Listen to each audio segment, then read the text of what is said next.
Hola, me presento, mi nombre es Solana Matus y soy estudiante del primer año del profesorado en Educación Inicial correspondiente al Instituto Superior Nuestra Señora del Carmen. La finalidad de este video es para explicarles y comentarles acerca de mi portafolio electrónico, el cual se ha realizado en la asignatura de Matemáticas. Dicho portafolio consta de 6 trabajos prácticos en los cuales se han realizado actividades tanto individualmente como grupalmente. En este caso voy a elegir 4 de esos trabajos prácticos para explicarles en qué se basa y qué cuestiones considero importantes de cada uno de ellos. Bueno, como vemos acá en pantalla se puede observar lo que es el portafolio de matemáticas. En este caso les voy a mostrar el trabajo práctico número 1 que corresponde al bloque enfoque resolución de problemas. En este trabajo práctico llevé a cabo 2 definiciones que considero que son muy importantes. Por un lado, definir lo que es un problema, el cual es aquel que nos invita a un desafío y a la toma de decisiones. Por lo general, cuando hablamos de problemas, pensamos en enunciados verbales con preguntas que requieren un cálculo para dar la respuesta. Pero hay otras prácticas que también pueden constituir problemas, como por ejemplo explorar diferentes maneras de resolver un mismo cálculo, interpretar procedimientos diferentes o los propios, determinar la validez de ciertas afirmaciones, etc. En esta imagen podemos observar a Polya, quien fue un matemático que trabajó en una gran variedad de temas matemáticos.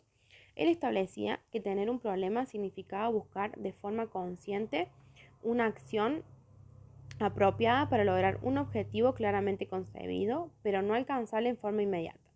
También sostenía que resolver problemas representa una forma de descubrimiento. En esta sección lo que yo hice fue incorporar un video, ya que me pareció muy importante y entretenido, en donde están los 4 pasos que Polya estableció para la resolución de problemas. El paso número 1 es comprender el problema mediante preguntas como por ejemplo ¿cuál es la incógnita? El paso número 2 es concebir un plan. En esta fase, Polya sugiere que encontrar algún problema similar al que se confronta. El paso número 3 es la ejecución de dicho plan y el paso número 4 es la solución obtenida. Es examinar la solución obtenida. Otra definición que consideré muy importante es el trabajo matemático. Polya establece que el trabajo matemático es aquel que permite conocer nuevos desafíos y durante cierto tiempo se constituye en un objeto de estudio. Ahora les voy a mostrar algunos ejemplos que están destinados a los alumnos del nivel primario, que son estos los ejemplos. Y acá podemos ver claramente que son un problema debido a que cada uno de ellos necesita tener previamente conocimientos básicos matemáticos para poder llevar a cabo la realización y la resolución de dicho problema. Esto considero que es un problema debido a que tienen que leer el enunciado y comprenderlo, pensar una solución o estrategia y aplicarla, como así también tener conocimientos de suma, resta, multiplicación y fracciones para poder resolver los ejercicios y llegar a un resultado correcto.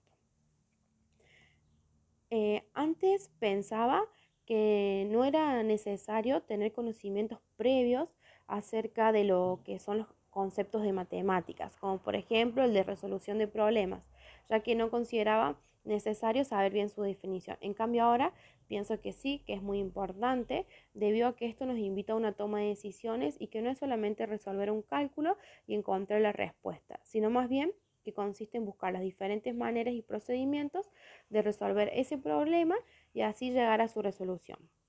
Es por esto que considero que es muy importante tener conocimientos nuevos acerca de las matemáticas y sus definiciones para poder llevar a cabo un aprendizaje de manera adecuada. En esta parte también incorporé un ejemplo donde está resuelto a través de los 4 pasos de Polya. Es un ejercicio de los problemas anteriores. Y también incorporé lo que es una definición entre ejercicio y problema. Ahora vamos a ir a lo que es el bloque geometría y medida, al trabajo práctico número 3 de cuerpos geométricos. Este trabajo trata acerca de los cuerpos geométricos. En él se desarrollaron y se llevaron a cabo diferentes conceptos, como así también la utilización de diferentes métodos para la realización del mismo, como por ejemplo la implementación de videos con figuras en 3D hechas por nosotras mismas. En este caso había que seleccionar 3 cuerpos geométricos, los cuales seleccioné el prisma de base rectangular, cubo o hexaedro y la pirámide de base triangular. Un prisma de base rectangular es un poliedro cuya superficie está formada por 2 cuadriláteros iguales y paralelos, llamados bases, y por 4 caras laterales que son paralelogramos. El hexaedro o cubo es un poliedro regular con 6 caras cuadradas. Tiene además 12 aristas y 8 vértices. Y por último, una pirámide de base triangular es un poliedro cuya superficie está formada por una base que es un triángulo y caras laterales triangulares que conforman en un vértice que se denomina ápice. Está compuesta por 4 caras, una base triangular y 3 triángulos laterales. Bueno, acá incorporamos el video hecho por nosotras con las imágenes en 3D. Considero que para poder llevar a cabo la realización del trabajo práctico número 3 es importante tener conocimiento acerca de los conceptos de figura geométrica y cuerpo geométrico. Saber cuáles son sus diferencias y similitudes, como así también es fundamental conocer acerca de los poliedros. Haciendo un breve pantallazo para poder tener un conocimiento muy superficial de los conceptos desarrollados, podemos decir que las figuras geométricas son una superficie delimitada por líneas, es decir, curvas o rectas, o espacios delimitados por superficies, como por ejemplo los poliedros, y que los cuerpos geométricos, en cambio, son figuras geométricas de 3 dimensiones que ocupan un lugar en el espacio y por lo tanto tienen volumen. Los cuerpos geométricos pueden ser poliedros y cuerpos redondos. Por otro lado, considero que es importante saber lo que es un poliedro, el cual es un cuerpo geométrico cuyas caras son planas y encierran un volumen finito. Y los poliedros están constituidos por caras, vértices y aristas. En este trabajo práctico también incorporé algunos videitos que son muy útiles para poder saber la diferencia entre figuras y cuerpos geométricos y así también sobre los poliedros. Ahora vamos a irnos al trabajo práctico número 4, medida, longitud y peso. En la realización de este trabajo práctico, las actividades que hicimos me ayudaron mucho para aprender y comprender varias cosas. Entre ellas, saber cuál es la diferencia entre medir y estimar.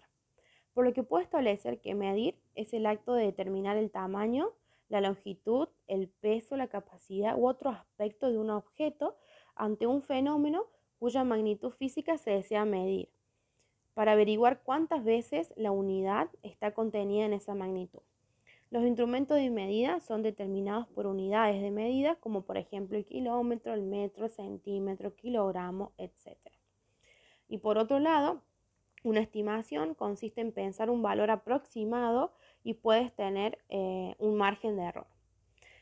Esto lo vimos, por ejemplo, en la actividad número 4, en donde primero teníamos que estimar el peso y la altura de un familiar nuestro, y luego con algún instrumento de medición, que en este caso yo utilicé un centímetro y una balanza, íbamos a medir y pesar con exactitud, para después comprobar si lo que nosotros estimábamos se acercaba al valor verdadero.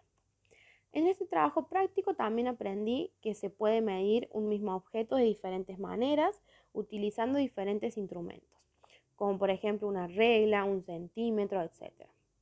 Por ejemplo, en el caso de la actividad número 1, que teníamos que medir la mesa sin utilizar un instrumento de medición, lo que yo hice fue medir cuántos pies entraban a lo largo y cuántos a lo ancho de la mesa, y de ahí sacar un valor aproximado, es decir, una estimación. Por otro lado, también aprendí y considero que fue muy importante saber acerca de la historia y del origen de la medición, como así también cuáles son sus unidades de medida en el sistema internacional. También es importante saber que las formas o materiales influyen en el proceso de medir o estimar. Esto lo podemos ver claramente en la actividad número 6 de los vasos medidores, en donde un vaso era más grande que el otro, pero sin embargo tenía menor capacidad. Por último, nos vamos a ir al trabajo práctico número 5 del sistema de numeración. En este trabajo práctico se llevaron a cabo una serie de actividades y se definió a este sistema como una creación cultural. Existe una numeración hablada y una numeración escrita que se diferencia una de la otra, como así también existen reglas de numeración que tardaron siglos para que los seres humanos las construyeran. También en este trabajo se estableció que hay diferentes signos que componen este sistema y que cada civilización usaba diferentes símbolos para representar un número. Se llevó a cabo el desarrollo de lo que es las matemáticas en el nivel inicial, cómo se enseña y algunas estrategias que utilizan los niños a la hora de comparar números.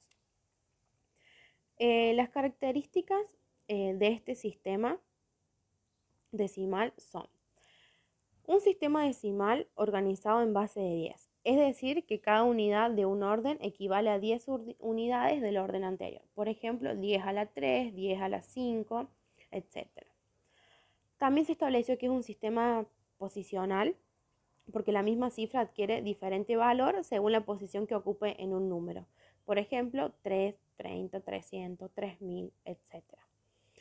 Se escribe en un orden creciente de izquierda a derecha y las cifras que están a la izquierda representan cantidades mayores. En cambio, las que están a la derecha representan cantidades menores, como por ejemplo 45,05 y 38,26. Si tengo dos números de la misma cantidad, de cifra, el que tiene a la izquierda mayor número va a ser mayor. Por ejemplo, entre 67,04 y 54,06 va a ser mayor el 67,04. Entre dos números que tienen diferentes cifras va a ser mayor el que tenga más cifras. Por ejemplo, entre 150 y 15 va a ser mayor el 150. Por otro lado, también se llevó a cabo lo que es el valor posicional de un número. Esto es muy importante debido a que este es el valor que toma un dígito de acuerdo con la posición que ocupa dentro del número, es decir, unidades, decenas, centenas, etc. Es por ello que el cambio de posición de un dígito dentro de un número altera el valor total del mismo. Por ejemplo, consideramos tres números, 342, 423 y 234.